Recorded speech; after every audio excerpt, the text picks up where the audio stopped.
انسانی اسمگلنگ پر zero tolerance, FIA کا ملوث اہلکاروں کے خلاف سخت کارروائی کا فیصلہ۔ ملوث اہلکاروں کے خلاف ایفیشنسی اینڈ ڈسپلن رولز 2020 کے تحت کارروائی کی جائے گی، سرکولر جاری۔ ایفیشنسی اینڈ ڈسپلن رولز 2020 کے تحت یہ کارروائی کی جائے گی، جس کے لیے ایک سرکولر بھی جاری کر دیا گیا ہے۔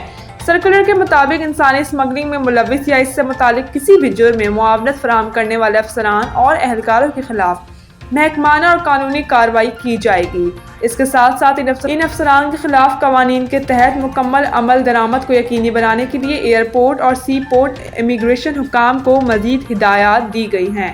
سرکولر میں یہ بھی کہا گیا ہے کہ ایئرپورٹ اور سی پورٹ حکام کو مسافروں کو انٹری دینے سے انکار، ڈیپورٹ کرنے کے فیصلوں اور دیگر امیگریشن کارروائیوں میں مکمل طور پر قوانین کی پیروی کرنا ہوگی۔ کراچی سے آنے جانے والے مسافروں کی روزانہ کی بنیاد پر سخت مانیٹرنگ کی ذمہ داری ڈپٹی ڈائریکٹر امیگریشن کو سونپ دی گئی۔ اس کے علاوہ غیر قانونی مائیگریشن اور بدعنوانی کو روکنے کے لیے ڈپٹی ڈائریکٹر امیگریشن اقدامات کریں گے اور وقتاً فوقتاً ایک جامع رپورٹ تیار کر کے متعلقہ حکام کو پیش کریں گے۔ متعلقہ حکام کو ابھرتے ہوئے خطرات اور رسک انالیسس یونٹ کی رپورٹس پر بھی اپڈیٹ ہونا چاہیے۔ عدم تعمیل کی صورت میں متعلقہ افسران اور اہلکاروں کے خلاف ایفیشنسی اینڈ ڈسپلن رولز 2020 کے مطابق سخت کارروائی کی جائے گی۔